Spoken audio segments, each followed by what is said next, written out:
लोकसभा निवडणुकांनंतर आता सगळ्या देशाचं लक्ष लागलेलं आहे ते म्हणजेच विधानसभा निवडणुकांकडे। महाराष्ट्राच्या यंदाच्या विधानसभा निवडणुका या अत्यंत चुरशीच्या होणार आहेत। 2024च्या लोकसभा निवडणुकांमध्ये भाजपला महायुतीला अपेक्षेप्रमाणे यश मिळालं नाही, त्यामुळे महायुतीने आता आपली सगळी ताकद विधानसभा निवडणुकांसाठी लावलेली आपल्याला पाहायला मिळते। तिकडे जर महाविकास आघाडीचा जर आपण विचार केला तर महाविकास आघाडीने सुद्धा जोरदार तयारी विधानसभा निवडणुकांसाठी केलेली आपल्याला पाहायला मिळते। एकूणच जर आपण महाराष्ट्रातली परिस्थिती बघितली तर सगळेच राजकीय पक्ष विधानसभा निवडणुकांसाठी जोरदार तयारी करत आहेत। अशातच आज मी बोलणार आहे नाशिक जिल्ह्यातल्या विधानसभा मतदारसंघाबद्दल। नाशिक जिल्ह्यामध्ये 2019च्या तुलनेमध्ये यंदा कशा प्रकारे परिस्थिती बदललेली आहे, इथे राजकीय समीकरण कशा प्रकारे आहेत। नाशिकमध्ये लोकसभेला तर महाविकास आघाडीला अनुकूल वातावरण होतं, पण हेच वातावरण आता विधानसभा निवडणुकांमध्ये कशा प्रकारे बदललेलं आहे, इथलं राजकारण कसं आहे, इथली जातीय समीकरण कशी आहेत, विधानसभा निवडणुकांमध्ये इथे कशा प्रकारे आता कुणाचं पारडं जड असणार आहे, या सगळ्यांबद्दल बोलणार आहोत या व्हिडिओमध्ये। नमस्कार, मी पूजा। गणित विधानसभेचं या आमच्या विशेष कार्यक्रमामध्ये तुमच्या सगळ्यांचं स्वागत। सगळ्यात पहिल्यांदा नाशिकमध्ये असलेल्या विधानसभा मतदारसंघांबद्दल आपण माहिती घेऊयात।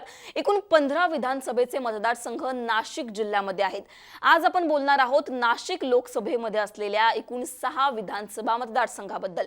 या 6 विधानसभा मतदारसंघांमध्ये कशा प्रकारे बलाबल आहे, कुणाची आता ताकद आहे, आत्ताचं इथे चित्र कशा प्रकारे आहे, 2019ला इथे काय घडलं आणि लोकसभेच्या तुलनेमध्ये विधानसभेला इथे काय घडू शकतं, हेच सगळं जाणून घेऊयात। सगळ्यात पहिल्यांदा नाशिकमध्ये असलेल्या 6 विधानसभा मतदारसंघांबद्दल बोलूयात। इथे जर आपण बघितलं तर सिन्नरमध्ये माणिकराव कोकाटे हे अजित पवार गटाचे आमदार आहेत। नाशिक पूर्वमध्ये राहुल ढिकले जे भाजपचे आमदार आहेत। नाशिक मध्यमध्ये देवयानी फरांदे ज्या भाजपच्या आमदार आहेत। नाशिक पश्चिममध्ये सीमा हिरे या भाजपच्या आमदार आहेत। देवळालीमध्ये सरोज अहिरे अजित पवार गटाच्या आमदार आहेत। इगतपुरीमध्ये जर आपण बघितलं तर हिरामन खोसकर हे काँग्रेसचे आमदार असलेलं आपल्याला पाहायला मिळतंय।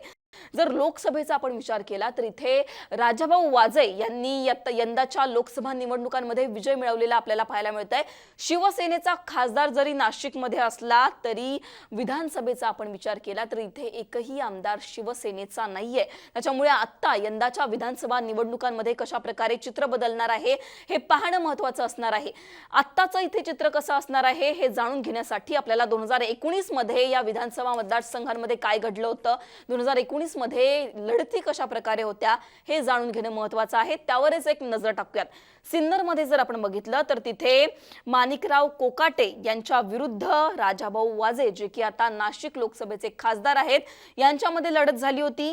माणिकराव कोकाटे यांना 97,011 मतं मिळाली होती तर राजाभाऊ वाजे यांना 94,939 इतकी मतं मिळाली होती। विक्रम कटकडे हे वंचित बहुजन आघाडीचा सुद्धा इथे उमेदवार होता आणि वंचितच्या उमेदवाराला इथे 2,886 इतकी मतं मिळाली होती। याचबरोबर आता जर आपण नाशिक पूर्वमध्ये बघितलं तर नाशिक पूर्वमध्ये राहुल ढिकले जे की आता नाशिक पूर्वचे आमदार आहेत त्यांना 86,304 मतं मिळाली होती। त्यांच्या विरुद्ध काँग्रेसचे बाळासाहेब सानप हे उमेदवार होते आणि त्यांना राष्ट्रवादी काँग्रेसच्या उमेदवाराला 74,304 इतकी मतं मिळाली होती। बाळासाहेब सानप हे राष्ट्रवादी काँग्रेसचे उमेदवार होते, 74,304 इतकी मतं त्यांना मिळाली होती। याचबरोबर वंचितचा उमेदवार सुद्धा इथे होता आणि वंचितच्या उमेदवाराला आपण जर बघितलं तर 10,096 इतकी मतं मिळाली होती। नाशिक मध्य या मतदारसंघाबद्दल बोलायचं झालं तर देवयानी फरांदे ज्या की इथल्या आमदार आहेत त्यांना भाजपच्या या आमदार असून यांना 73,460 इतकी मतं मिळाली होती। यानंतर आपण जर बघितलं तर केशवराव नितीन भोसले यांना आपण जर इथे बघितलं तर 22,140 मनसेचा उमेदवार होता। भोसले केशवराव यांना 22,140 इतकी मतं मिळाली होती। याचबरोबर हेमलता पाटील या काँग्रेसच्या उमेदवार होत्या, त्यांना 45,062 इतकी मतं नाशिक मध्यमध्ये मिळाली होती। नाशिक पश्चिम या विधानसभा मतदारसंघाचा जर आपण विचार केला तर इथे काँग्रेसच्या ज्या उमेदवार आहेत अपूर्वा हिरे हिरे यांना 68,295 इतकी मतं मिळाली होती. दिलीप दत्तीर या मनसेच्या उमेदवाराला 25,501 इतकी मतं मिळाली होती. सीमा हिरे या भाजपच्या उमेदवार होत्या, ज्या की इथल्या आमदार आहेत विद्यमान, त्यांना 78,041 इतकी मतं 2019 मध्ये मिळाली होती. यानंतर सगळ्यात महत्त्वाचा इथला मतदारसंघ आहे देवळाली. देवळालीमध्ये 2019ला कशा प्रकारे गणित होतं हे जर आपण बघितलं तर योगेश घोलप या शिवसेनेच्या उमेदवाराला इथे 42,624 इतकी मतं मिळाली होती. सरोज अहिरे, ज्या की इथल्या विद्यमान आमदार आहेत, यांना 84,326 इतकी मतं मिळाली होती. यानंतर मनसेच्या उमेदवाराला इथे 3,198 इतकी मतं मिळालेली आपण 2019 मध्ये पाहायला मिळालं आपल्याला. इगतपुरीचा जर आपण विचार केला तर इगतपुरीमध्ये निर्मला गावित या शिवसेनेच्या उमेदवार होत्या आणि त्यांना 55,006 इतकी मतं मिळाली होती. योगेश शेवरे मनसेच्या उमेदवाराला 6,566 इतकी मतं मिळाली होती. हिरामन खोसकर, जे की आता इथले विद्यमान आमदार आहेत, यांना 86,561 इतकी मतं मिळाली होती. यानंतर लकी भाऊ जाधव वंचितच्या उमेदवाराला इथे 9,075 इतकी मतं मिळालेलं आपण पाहतोय. एकूणच 2019ची आपण परिस्थिती बघितली तर शिवसेनेचा उमेदवार 2019ला होता, पण एकाही उमेदवाराला इथे विजय मिळवता आला नाही. हेच चित्र आपण बघतोय. राजाभाऊ वाजे, जे की 2019ला इथे उमेदवार होते आमदारकीसाठी, तेच आता इथे नाशिक लोकसभेमध्ये खासदार आहेत. त्याच्यामुळे माणिकराव कोकाटेंना आता इथे कुठलाही प्रतिस्पर्धी नसल्याचं आपण पाहतोय. एकूणच 2019चं गणित वेगळं होतं, 2019ची समीकरणं वेगळी होती. आता जर आपण बघितलं तर शिवसेनेमध्ये उभी फूट पडलेली आहे. राष्ट्रवादी शरद पवार, राष्ट्रवादी अजित पवार असे दोन गट निर्माण झालेले आहेत आणि त्यामुळेच मतदार सुद्धा विभागले गेलेला आहे, कार्यकर्ते विभागले गेलेले आहेत. त्यामुळे आत्ताची जी आपण राजकीय परिस्थिती पाहतोय, नाशिक मधलं सुद्धा राजकीय गणित यामुळे 360 डिग्रीने बदललेलं आहे. त्याच्यामुळे 2019ला जी आकडेवारी होती तेच गणित आता आपल्याला 2024 मध्ये पाहायला मिळतं का, हे पाहणं महत्त्वाचं असणार आहे. एकूणच जर आता आपण आपल्याला इथली आत्ताची परिस्थिती नाशिक मधली बघायची असेल, आत्ताचं इथलं विधानसभेचं गणित कसं होतं हे जाणून घ्यायचं असेल तर लोकसभेला इथे काय घडलं हे जाणून घेणं फार महत्त्वाचं आहे. लोकसभेला जर आपण बघितलं तर राजाभाऊ वाजे आणि हेमंत गोडसे यांच्यामध्ये लढत आपल्याला पाहायला मिळाली. शिवसेना वर्सेस शिवसेना अशी काटेकी टक्कर नाशिक लोकसभेमध्ये आपल्याला पाहायला मिळाली होती. राजाभाऊ वाजे या शिवसेना वर्सेस शिवसेना लढतीमध्ये विजयी झाले. यानंतर आपण जर बघितलं तर हेमंत गोडसे नाशिक लोकसभेमध्ये 2 टर्म खासदार होते, पण राजाभाऊ वाजे अत्यंत स्थानिक लेवलचा हा नेता होता आणि यांनी हेमंत गोडसेंना मागे टाकलेलं आपल्याला पाहायला मिळालं. हेमंत गोडसेंचा पराभव केलेला आपल्याला पाहायला मिळाला.